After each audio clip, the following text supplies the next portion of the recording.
அந்த வீட்டோட ஓனர் அனிதா.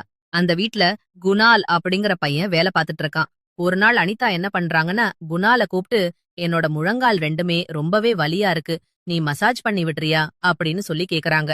அப்போ அந்த வீட்டோட எஜமானியா அனிதா இருக்கறதுனால அவங்க கேட்டதுக்கு முடியாதுன்னு குணாலால சொல்ல முடியல. எப்படியுமே இதுக்கும் அவங்க தனியாக பணம் கொடுப்பாங்க. அதனால அவனும் சரின்னு சொல்லி சொல்றான். அதுக்கப்புறமா அனிதாவோட கால்களை நல்ல மசாஜ் செய்யவும் ஆரம்பிக்கிறான். இதனால அனிதாவுக்கு ரொம்பவே ரிலாக்ஸ் கிடைக்குது. ஒரு நாள் ஈவினிங் அனிதா அவன கூப்பிட்டு, குணால், என்னோட உடம்பு முழுக்க ரொம்பவே வலியா இருக்கு. அதனால நீ என்னோட உடலுக்கு மசாஜ் செஞ்சு விடுறியா அப்படின்னு சொல்லி கேக்குறாங்க. நீ மசாஜ் பண்ணா நான் உனக்கு அதுக்கு பதிலா 2000 தரேன்னு சொல்லியும் சொல்றாங்க. அப்போ குணாலுக்கு பணம் ரொம்பவே தேவைப்பட்டதுனால அவனால மறுக்கவே முடியல. ஆனா அவன் அனிதாவோட ரூமுக்கு போயிட்டு மசாஜ் செய்ய போனப்போ அனிதா சில செயல்களை செய்றாங்க. இதனால அங்க சூழ்நிலையே மாறுது. குணால் இளைஞனா இருந்ததுனால அந்த சூழ்நிலையில அவனால தன்னை தடுக்க முடியல. அன்னைக்கு நைட்டு அனிதாவோட ரூம்ல அப்படி என்னதான் நடந்துச்சு அத தெரிஞ்சுக்கிறதுக்கு இந்த கதைய ஃபுல்லா கேளுங்க. ஒசூருக்கு பக்கத்துல இருக்க ஒரு சின்ன கிராமத்துல தான் குணாலோட குடும்பம் வாழ்ந்துட்டு வராங்க. அவங்களோட வாழ்க்கை ரொம்பவே வறுமையோட பிணியில சிக்கிட்டே இருக்கு. குணாலோட அம்மா ஒரு பணிப்பெண்ண வேலை பார்க்கறாங்க. அவங்க தன்னோட எஜமானியான அனிதா வீட்ல சமையல் வேலை செய்யறது, துணி துவைக்கிறது, பாத்திரம் கழுவுறதுன்னு எல்லா வேலையுமே செஞ்சுட்டே இருக்காங்க.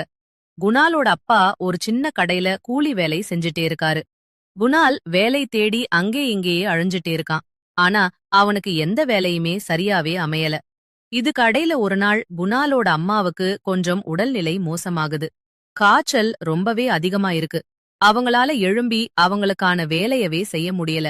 இதனால அவங்க அனிதா வீட்டுக்கும் வேலைக்கு போக முடியாத ஒரு சூழ்நிலை ஏற்படுது. அடுத்த நாள் அனிதா கிட்ட இருந்து கால் வருது. அதுல குணாலோட அம்மா கிட்ட பேசுன, அவங்க ஏன் இன்னைக்கு வேலைக்கு வரல, என்ன ஆச்சுன்னு சொல்லி கேக்குறாங்க. அதுக்கு அவங்களும் தன்னோட உடல்நிலை பத்தின விஷயம தன்னோட எஜமானி கிட்ட சொல்றாங்க. அதை கேட்ட அனிதா, சரி, நான் வேற யாரையாவது வேலைக்கு வச்சுக்கிறேன்னு சொல்லி சொல்றாங்க.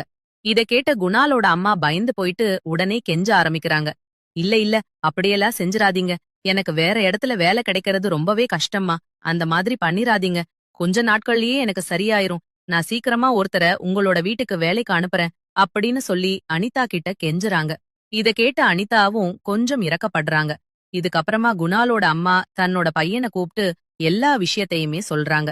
இதுக்கப்புறம் தன்னோட மகனையே சில நாட்கள் அனிதா மேடம் வீட்ல வேலை செய்ய முடியுமா, இல்லனா நம்மளோட துன்பம் இன்னவுமே அதிகரிக்கும் அப்படின்னு சொல்லி சொல்றாங்க. அப்ப குணாலும் வீட்ல சும்மாதான் இருக்கான். அதனால அவன் தன்னோட அம்மா கிட்ட, சரி, நான் வேலைக்கு போறேன்னு சொல்லி சொல்றான். இதுக்கப்புறமா குணால் அனிதாவோட வீட்டுக்கு போக ஆரம்பிக்கிறான். அனிதா அவன உள்ள கூப்பிட்டு வேலை பத்தின எல்லா விஷயத்தையும் கேக்குறாங்க. உனக்கு துணி துவைக்க, பாத்திரம் கழுவ, வீட்டை சுத்தம் செய்ய எல்லா விஷயமும் தெரியுமா? இதுக்கு குணால் மெதுவா, ஆமா, எல்லாமே தெரியும்னு சொல்லி சொல்றான். குணால் இப்போ அனிதாவோட வீட்ல வேலை செய்ய ஆரம்பிக்கிறான். உண்மையை சொல்ல போனா அவனுக்கு வீட்டு வேலை செஞ்சு அதிகமா அனுபவமே இல்ல. ஆனா அவனுக்கும் பணம் ரொம்பவே தேவைப்பட்டுச்சு. அதனால அவன் எல்லா விஷயத்துக்கும் சரின்னு சொல்லவும் ஆரம்பிச்சான். ஆரம்பத்துல கொஞ்சம் கஷ்டமாதான் இருந்துச்சு. ஆனா போக போக வேலை எல்லாமே பழகிருச்சு. ஒரு நாள் வேலை முடிச்சதுக்கு அப்புறமா அனிதா அவன்கிட்ட கேட்டாங்க. குணால், ஒன்னு சொல்லு, உனக்கு சமைக்க தெரியுமா? இதுக்கு குணால் கொஞ்சம் தயக்கத்தோடையே, எஜமானி, எனக்கு சமைக்கிறதுல அதிக அனுபவம் இல்ல. தோசை, சட்னி போன்ற விஷயங்கள் மட்டும்தான் எனக்கு தெரியும். இதை கேட்டதும் அனிதாவோட முகம் கொஞ்சம் மாற ஆரம்பிக்குது. நானே எவ்வளவு நாள் தான் சமைக்கிறது குணால் அப்படின்னு சொல்லி கேக்குறாங்க. இதுக்கு குணால் விரைவா, நானே கத்துக்குவேன், நீங்க கவலைப்படாதீங்க, நான் அம்மா கிட்ட பேசுறேன். இல்ல அப்படின்னா வேற யாருகிட்டயாவது சமையல் கத்துக்கிறதுக்கான வழியையும் கண்டுபிடிக்கிறேன் அப்படின்னு அவ சொல்லி சொல்றான். இதுக்கப்புறமா தன்னோட அம்மாவான லலிதாவுக்கு கால் பண்ணி இந்த விஷயத்த சொல்லவும் ஆரம்பிக்கிறான். அதுக்கு லலிதா என்ன சொல்றாங்கன்னா, மகனே, நீ பயப்படுறதுக்கு ஒண்ணுமே இல்ல. நம்ம தெருவுல இருக்க நிர்மலா நல்லாவே சமைப்பா. அவள சமைக்கிறதுக்காக மட்டும் நான் அனுப்பி வைக்கிறேன். நீ அந்த வீட்ல இருக்க மத்த வேலையத்தையும் பாத்துக்கோ அப்படின்னு சொல்லி சொல்றாங்க. அவங்க அம்மா சொல்லி கொஞ்ச நேரம் கழிச்சு அந்த வீட்டுக்கு நிர்மலா வராங்க. அதனால இப்போ குணாலுக்கு வீட்ல இருக்க எல்லா வேலையுமே செய்ய ஆரம்பிச்சான். நிர்மலா சமையல் வேலைய மட்டும் பார்த்துக்கிட்டாங்க. குணால் காலையிலேயே சீக்கிரமா அனிதாவோட வீட்டுக்கு போயிட்டு ஈவினிங் தான் வீட்டுக்கு திரும்புவான். ஏன்னா அவன் நாள் முழுக்க அங்க இருக்க வேண்டிய ஒரு சூழ்நிலை ஏற்பட்டுச்சு.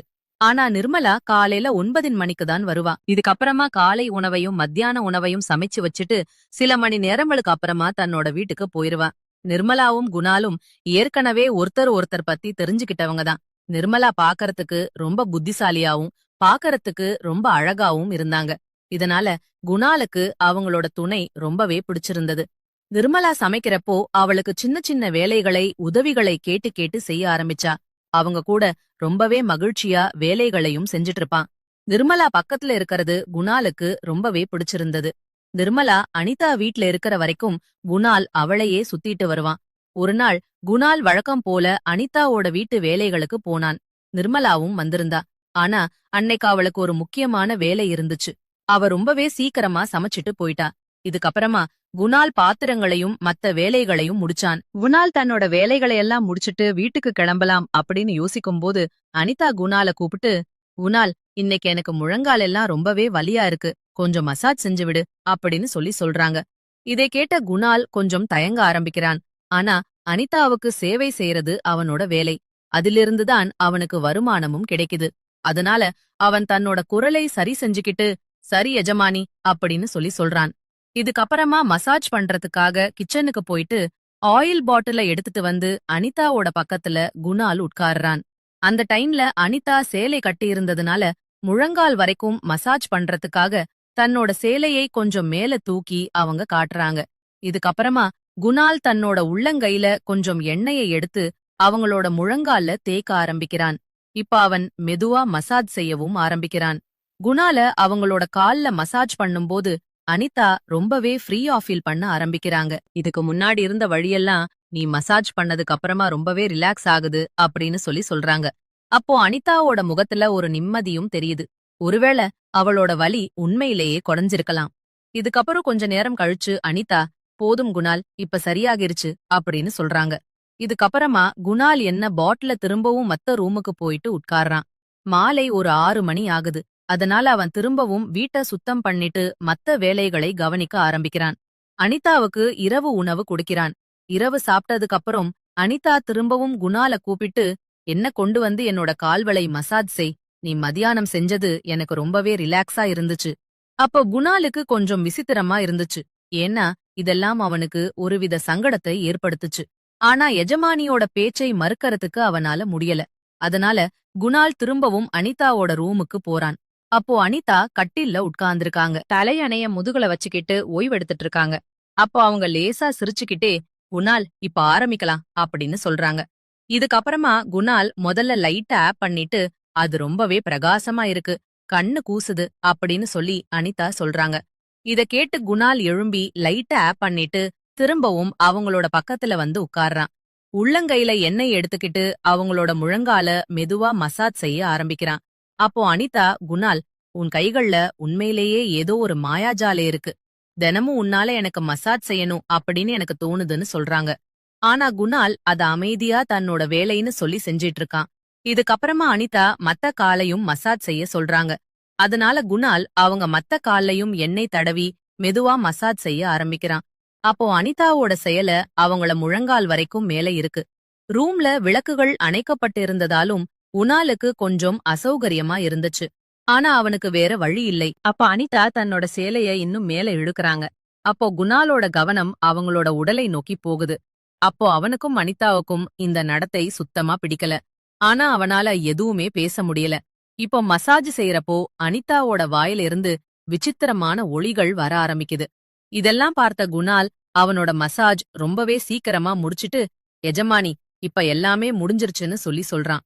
அதுக்கு அனிதா அவன பார்த்து ஒரு விசித்திரமா சிரிக்க ஆரம்பிக்கிறாங்க. அப்ப குணால், சரி எஜமானி, நான் இப்ப கிளம்புறேன் இவ்வளவு சொல்லிட்டு அவன் வேகமா எழும்பி அங்க இருந்து போயிட்டான். வீட்டுக்கு போனது குணால் அன்னைக்கு நடந்த எல்லா விஷயத்தையும் தன்னோட அம்மா கிட்ட சொல்லணும்னு நினைச்சான். ஆனா அதுக்கப்புறம் அங்க அவங்க அம்மாவும் வருத்தப்படுவாங்களோ அப்படின்னு யோசிக்க ஆரம்பிச்சான். அமைதியா இருக்கவும் முடிவு பண்ணான்.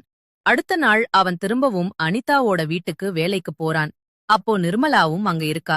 அவ சமையலறையில சமைச்சிட்டு இருக்கா. அந்த நேரத்துல அனிதா தன்னோட ரூம்ல இருந்ததுனால குணால் நிர்மலா கிட்ட போயிட்டு, நிர்மலா, நான் உன்கிட்ட சில விஷயங்கள பத்தி பேசணும்னு சொல்றான். இத கேட்டதும் நிர்மலா லேசா சிரிச்சுக்கிட்டே சொல்லு, குணால், என்ன விஷயம், என்ன ஆச்சுன்னு கேக்குறாங்க. இதுக்கு குணால் கொஞ்சம் தயங்கி தயங்கி தனக்குதானே முணுமுணுக்கவும் ஆரம்பிக்கிறான். எப்படி சொல்றதுன்னு எனக்கு தெரியல.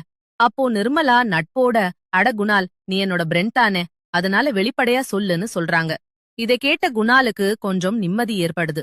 அதனால அவன் நிர்மலா கிட்ட அனிதாவோட நடந்த எல்லா விஷயத்தையுமே சொல்றான். மசாஜ், அவளது உடல் மொழி மற்றும் விசித்திரமான ஒளிகள். நிர்மலாவும் அவன் பேச்சை கவனமா கேட்டுட்டு, குணால், நீ தவறா நினைக்காத, எஜமானி நல்லவங்க, அவங்களோட குணமும் சரியாகத்தான் இருக்கும். அவங்க வயசுல பெரியவங்க, ஒருவேளை வழி காரணமாதான் உன்கிட்ட உதவி கேட்டிருக்கலாம். அதனால நீ எந்த தவறான எண்ணத்தையும் உன்னோட மனசுல கொண்டு வர வேணாம். அப்போ நிர்மலாவோட வார்த்தைகள் குணால தொட ஆரம்பிச்சுச்சு. கொஞ்ச நேரம் கழிச்சு நிர்மலா சமைச்சு வேலையெல்லாம் முடிச்சிட்டு தன்னோட வீட்டுக்கும் போயிட்டான். ஆனா குணால் அங்கேயே தங்கிட்டான். அவன் அனிதாவுக்கு உணவு பரிமாறுறான். பாத்திரங்களை கழுவிட்டு கொஞ்சம் நிம்மதியா உட்கார்றான். மத்தியானம் 12 மணி ஆகுது. அப்போ அனிதா திரும்பவும் கூப்பிட்டு, குணால், இங்க வா.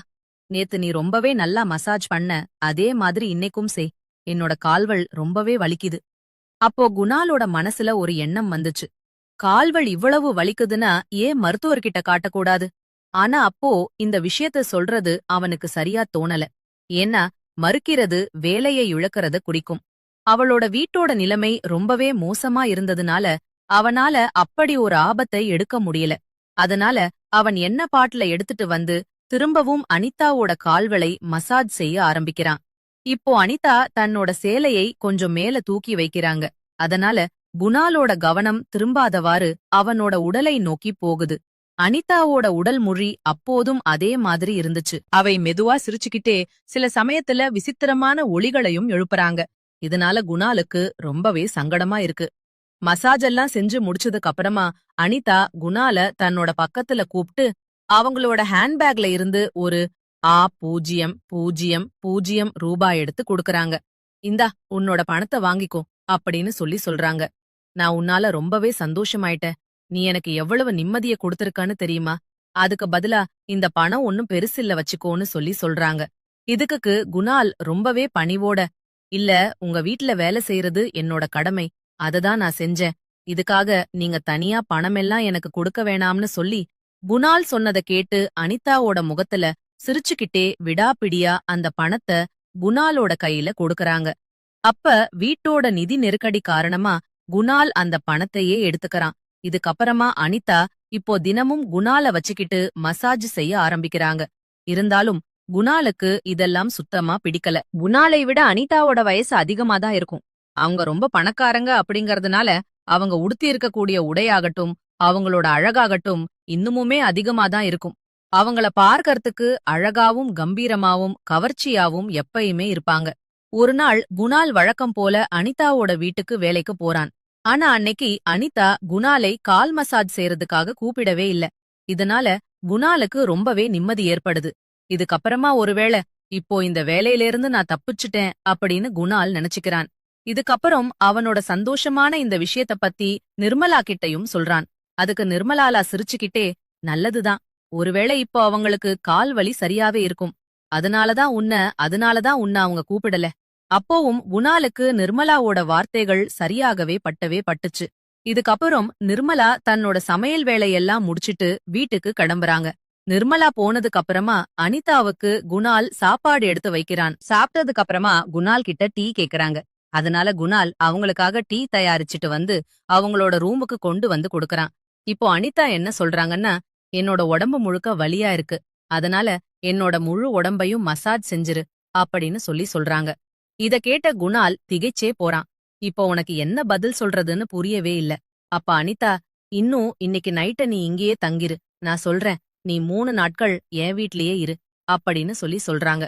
இப்ப குணாலுக்கு என்ன பதில் சொல்றதுன்னு ஒண்ணுமே புரியாம முழிச்சுக்கிட்டே நிக்கிறான். இதுக்கு அடுத்ததா அனிதா என்ன சொல்றாங்கன்னா, நீ என்னோட வீட்ல இன்னைக்கு நைட்டு தங்கிரு, அது மட்டும் இல்லாம இன்னும் 3 நாட்களுக்கு நீ என்னோட வீட்லயே ஸ்டே பண்ணிக்கோ அப்படின்னு சொல்லிக்கிட்டே குணாலோட அம்மாவுக்கு கால் பண்ணி, உங்க பையன் 3 நாளைக்கு என்னோட வீட்ல தான் இருப்பான், எனக்கு உடல்நிலை காரணமா சரியில்லை, எனக்கு கொஞ்சம் சிரமமா இருக்கு, அதனால நீங்க கவலைப்படாதீங்க, இந்த 3 நாட்களுக்கான பணத்தை நான் கொடுத்துறேன்னு சொல்றாங்க.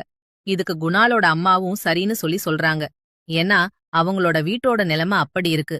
அதிக பணத்தை பத்தி கேட்டதும் அவங்களால மறுக்கவே முடியல. போன வச்சதுக்கு அப்புறமா அனிதா குணால் கிட்ட பேச ஆரம்பிக்கிறாங்க. இங்க பாரு குணால், இந்த 3 நாட்கள் நீ என்னோட வீட்ல இருக்கறதுக்காக நான் உனக்கு 1000 ரூபா தரேன்னு சொல்றாங்க. பத்தாய அப்படிங்கறத கேட்டதுமே குணால் ரொம்பவே ஆச்சரியப்படுறான். இவ்வளவு பணத்துக்காக நிச்சயமா ஒரு சிறப்பான வேலை இருக்கும் அப்படின்னு அவன் நினைச்சுக்கிட்டான். ஈவினிங் சாப்பிட்டதுக்கு அப்புறமா நைட் 9 மணி ஆகுது.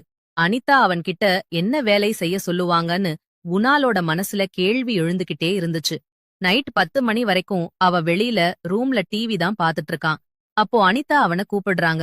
வேற வழி இல்லாம குணால் டிவிய ஆப் பண்ணி வச்சுட்டு அவங்களோட ரூமுக்கு போறான். அனிதா குணால் கிட்ட, நான் உன்ன 3 நாள் இங்க தங்க வச்சிருக்கிறது. ஏன்னா என்னோட முழு உடம்பையும் நீ மசாஜ் செய்யணும். எனக்கு ரொம்பவே சிரமமா இருக்கு. உன்னோட கைகள்ல மாயாஜாலம் இருக்கு. நீ ரொம்பவே நல்லா மசாஜ் பண்ற அப்படின்னு சொல்றாங்க. அவங்களோட பேச்ச கேட்ட குணாலும் ரொம்பவே விசித்திரமா இருக்கு. அதனால தன்னோட வீட்டோட வறுமை, பணத்தேவை காரணமா அவனாலையும் இந்த விஷயத்தை மறுக்கவே முடியல. இதுக்கப்புறமா அனிதா அவன்கிட்ட எண்ணெய் பாட்டில கொண்டு வர சொல்றாங்க. குணாலும் கிச்சனுக்கு போயிட்டு எண்ணெய் பாட்டில எடுத்துட்டு வரான். குணால் கிச்சன்ல இருந்து மசாஜ் பண்றதுக்காக எண்ணெய் பாட்டில எடுத்துட்டு வந்ததுக்கு அப்புறமா அனிதா தன்னோட அலமாரிய காட்டி, அந்த அலமாரிய திறந்து ஒரு சிறிய பாட்டில் இருக்கும், அதை எடுன்னு சொல்றாங்க.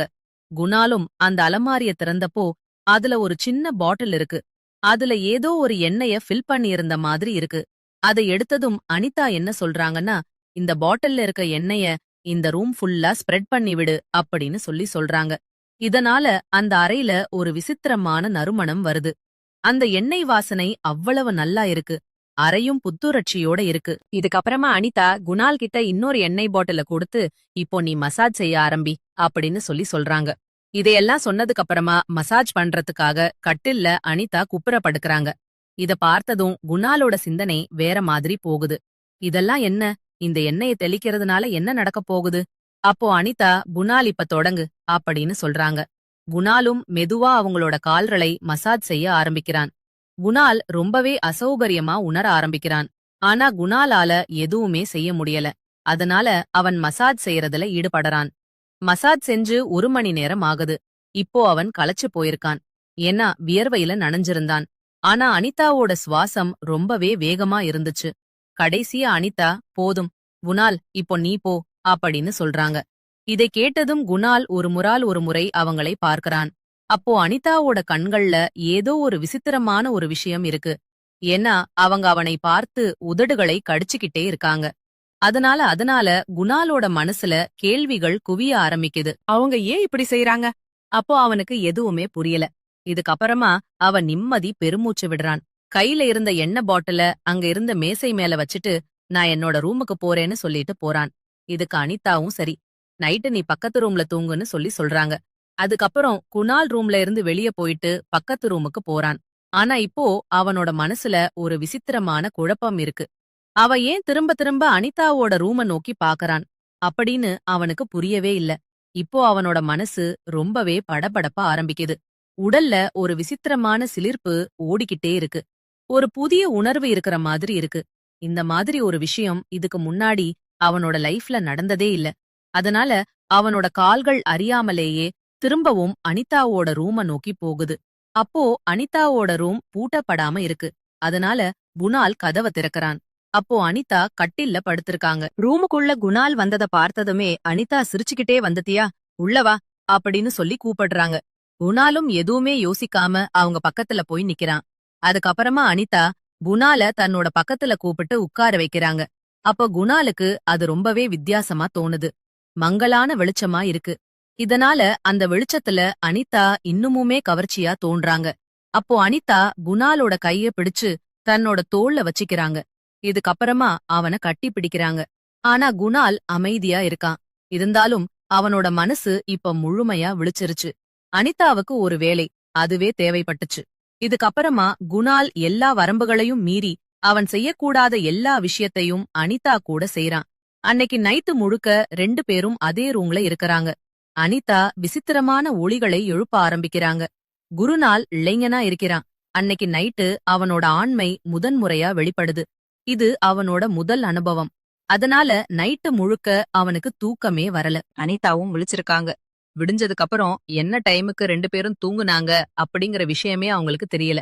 காலையில 8 மணிக்கு குணால் கண்ண திறந்தப்போ அனிதா அவனோட பக்கத்துல தூங்கிட்டு இருந்தாங்க. இத பார்த்ததுமே அவனுக்கு ஒரு அதிர்ச்சி ஏற்படுது. ஏன்னா இந்த மாதிரி இதுக்கு முன்னாடி ஒரு தடவ கூட நடந்ததே இல்ல. எழும்பி பார்த்த குணால் தன்னோட ஆடைகள பார்த்து பதட்டத்துல அதை எடுத்து போட்டுக்கிட்டு நேரா குளியல் அறைக்கு போயிட்டு உடனே குளிக்க ஆரம்பிக்கிறான். இப்ப அவனோட உடல் நடுங்கிட்டு இருக்கு. கைகளும் கால்களும் நடுங்க ஆரம்பிக்குது. மனசுல ஆயிரக்கணக்கான எண்ணங்கள் ஓட ஆரம்பிக்குது. அவன் நிக்காம நேரா தன்னோட வீட்டுக்கு போறான். வீட்டுக்கு போயிட்டு தன்னோட அம்மா கிட்ட நான் இனி அந்த பொண்ணோட வீட்டுக்கு வேலைக்கு போக மாட்டேன்னு சொல்றான். இத கேட்டு அவனோட அம்மாவோட முகத்துல பல கேள்விகள் எழும்புது. உடனே அவங்க மகனே என்னதான் நடந்துச்சு, நீ ஏன் இப்படி பேசுற அப்படின்னு கேக்குறாங்க. அப்ப குணால் கொஞ்ச நேரம் அமைதியா இருக்கான். அதுக்கப்புறமா எல்லா விஷயத்தையும் தன்னோட தாய்கிட்ட சொல்றான். இத கேட்டதும் அவங்க அம்மா ரொம்பவே அதிர்ச்சி அடையறாங்க. இப்ப அவங்களோட கண்கள்ல ஒரு பதட்டம் இருக்கு. அவங்க தலைய பிடிச்சுக்கிட்டு